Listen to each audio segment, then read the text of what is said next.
Hello everyone. Here the new topic conductometric titration. Conductometric titration जो है इसमें हम एक इंस्ट्रूमेंट यूज़ करेंगे to measure the conductance and you know that conductance is the reverse of resistance. तो हमें यहाँ पे कंडक्टेंस चेक करनी है basically of strong acid and strong base. Strong acid you say like HCl and strong base like your NaOH, sodium hydroxide. So what you have to take, जो आपने strong acid लेना है और strong base। strong acid और base में देखो एक चीज़ होती है आपकी एनालाइट और दूसरी चीज़ होती है टाइट्रेंट। एनालाइट क्या होगा, जिसको आपने टाइट्रेट कराना है, और टाइट्रेंट क्या होगा, जिसके साथ आप टाइट्रेट करा रहे हो। और इधर you can say it like कि जिसे आप ब्यूरेट में फिल करते हैं दैट इज़ द टाइट्रेंट, उसकी हेल्प से आप एनालाइट को टाइट्रेट करा रहे हैं। तो कंडक्टोमेट्रिक टाइट्रेशन हम जब करते हैं तो उसमें हम ये देखते हैं कि क्या इफ़ेक्ट आता है, किस तरीके की रिएक्शन होती है और कैसा ग्राफ आता है, that we have to read.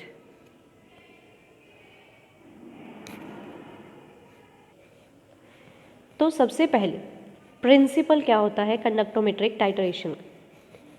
Conductometric titration is a titration used to measure the amount of the analyte present in the given solution by measuring the change in the conductance as a function of volume of titrant।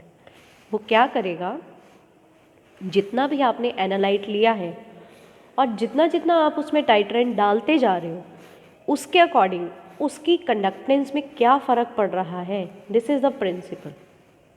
ठीक है। So conductance due to the movement of ions in the solution, या फिर one ion replace with the other ion of different ionic conductivity during the titration, या फिर equivalence point is determined graphically। ये तीनों चीज़ें आप इसमें मेज़र करते हैं कि क्या क्या चीज़ें चेंज होती हैं। सो अगर आप ये देखते हैं कि क्या चीज़ यूज़ हो रही है, सो फर्स्ट पॉइंट में अगर आप ये देखें कि कितनी मूवमेंट हो रही है उसमें, वो आप चेक कर सकते हैं। अदर आप ये चेक कर सकते हैं कि वो कितना रिप्लेस कर रहा है, और ये भी चेक कर सकते हैं कि जो इक्विवेलेंस पॉइंट है वो कितना चेंज किया। तो हमें डिफरेंट डिफरेंट टाइप के सॉल्यूशन बनाने पड़ेंगे, either of the molarity, of normality. तो इसमें आप ये सॉल्यूशन बना सकते हैं कोई भी मोलारिटी का, कोई भी नॉर्मेलिटी का, जिसके अकॉर्डिंग आप उसको चेंज कर सकते हैं विद द कंडक्टेंस, कि जो उसकी जितनी भी कंडक्टेंस चेंज हो रही है आप वो वैल्यू लेकर उसका एक डाटा, उसका रिकॉर्ड बनाएंगे और वहाँ से एक ग्राफ रिप्रेजेंट करेंगे जो इक्विवेलेंस पॉइंट को रिप्रेजेंट करेगा। फर्दर वीडियोस में हम इसको देखेंगे आगे।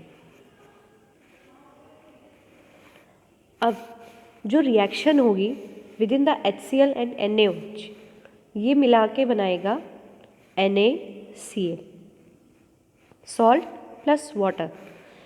अब ये याद रखना है कि H पॉजिटिव और OH नेगेटिव ये क्या होते हैं, इनकी जो आयनिक कंडक्टिविटी होती है वो हाई होती है, और Na पॉजिटिव और Cl नेगेटिव की जो कंडक्टिविटी होती है वो लो होती है।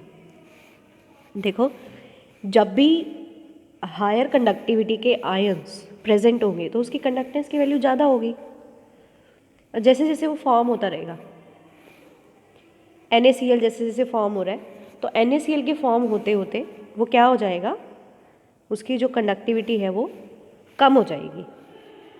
तो उसकी कंडक्टिविटी कम होने की वजह से, वो इसलिए कम हो रही है क्योंकि वहाँ पे लो कंडक्टेंस के आयंस जो है वो फ्लो कर रहे हैं।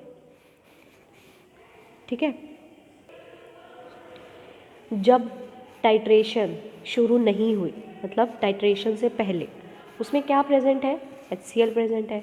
HCl प्रेजेंट है तो इसका मतलब है हम उसको ब्रेक डाउन कर सकते हैं H पॉजिटिव और Cl नेगेटिव में, तो H पॉजिटिव प्रेजेंट है। अब H पॉजिटिव कैसा है, हाई आयनिक कंडक्टिविटी का आयन है, तो उससे क्या होगा, उसकी जो कंडक्टेंस वैल्यू आएगी कैसी आएगी, हाई आएगी। देखो ये पॉइंट, दिस वन, जो ये हायर पॉइंट है, ये जो हायर पॉइंट होगा ये कैसी वैल्यू है, इसकी हाई वैल्यू आ रही है। आप अपना कंडक्टेंस को जब ऑन करेंगे तो उसकी वैल्यू ज़्यादा आएगी।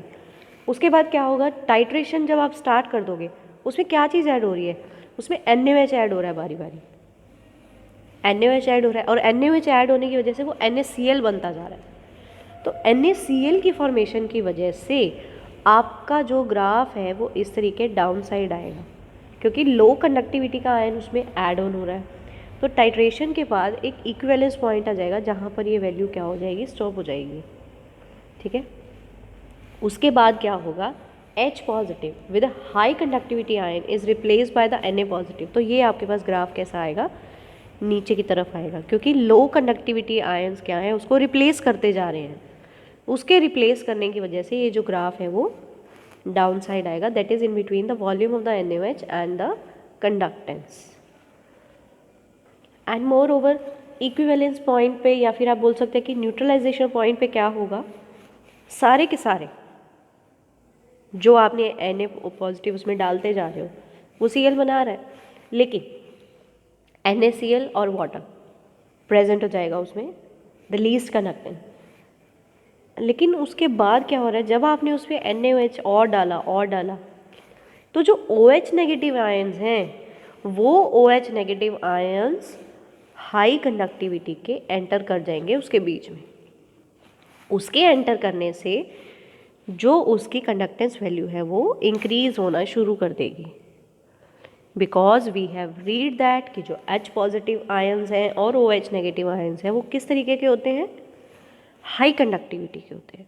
तो जब OH नेगेटिव ने आना शुरू कर दिया, क्योंकि हमने NaOH क्या कर दिया, उसमें बहुत ज़्यादा डालते जा रहे हैं, इक्विवेलेंस पॉइंट के बाद जब वो बहुत ज़्यादा डलने लग जाएगा तो OH नेगेटिव आयंस जो है वो ज़्यादा हो जाएंगे, हाई कंडक्टिविटी आ जाएगी वहाँ पर।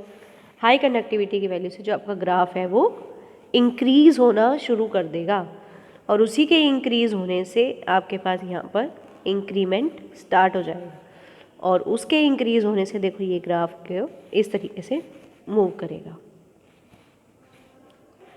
तो जो आपके पास कंप्लीट ग्राफ आएगा वो ये आएगा, with in the volume of the NaOH and the conductance graph will be like this, कि आपके पास ये कंडक्टेंस है, उसके बाद ये वॉल्यूम NaOH का, पहले वो डिक्रीज़ करेगा फिर वो इंक्रीज़ करेगा, इसको बोलेंगे आप इक्विवेलेंस पॉइंट, क्योंकि इस ही पॉइंट के बाद आपके जो हाई नेगेटिविटी आयंस हैं वो एंटर होना शुरू किए OH पॉजिटिव, तभी क्या हो रहा है, वो इंक्रीज हो रहा है।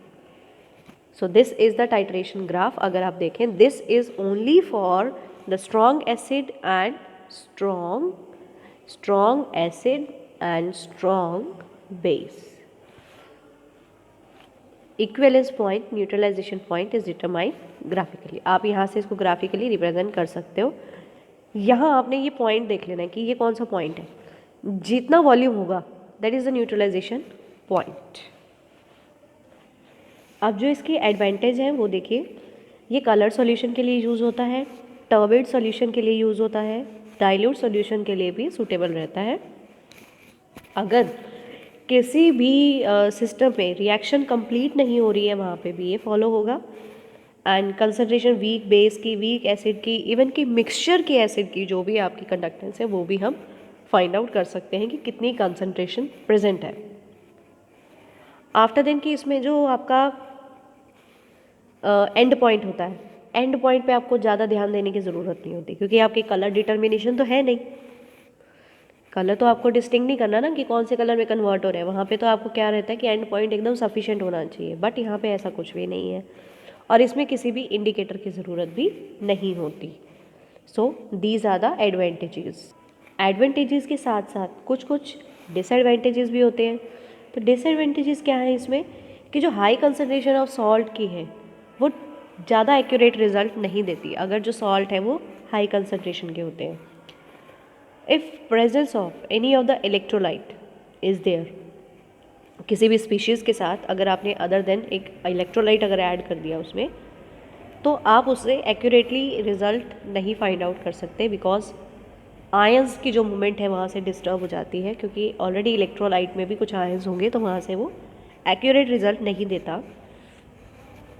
एंड इसका जो रिडॉक्स रिएक्शन में है वहाँ पे भी पर्टिकुलर लिमिटेड सा ही रोल है, क्योंकि हम ज़्यादा फाइंड आउट नहीं कर सकते। So these three are the disadvantages of this conductometric titration. And now see some of the applications.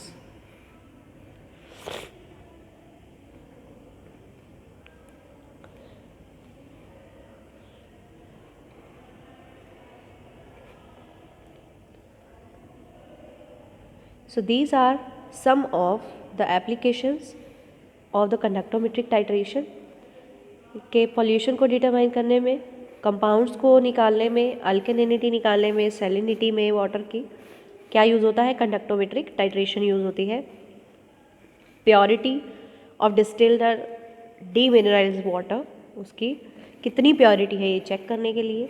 Solubility of sparingly soluble salt, जो कुछ कुछ डिज़ोल्व होते हैं सॉल्ट्स, उनके लिए सॉल्युबिलिटी की कितना सॉल्युबल है ये उसमें, वो निकालने के लिए हम यूज़ कर सकते हैं।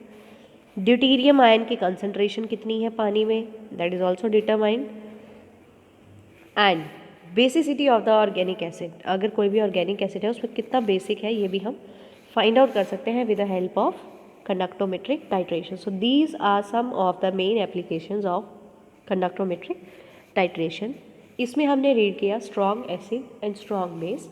फर्दर हम कॉम्बिनेशन को रिवर्स करके like your strong acid weak base, either you are having the weak acid strong base or the mixture, ये भी हम रीड करेंगे नेक्स्ट क्लास में. Till then thank you so much. Subscribe my channel and like if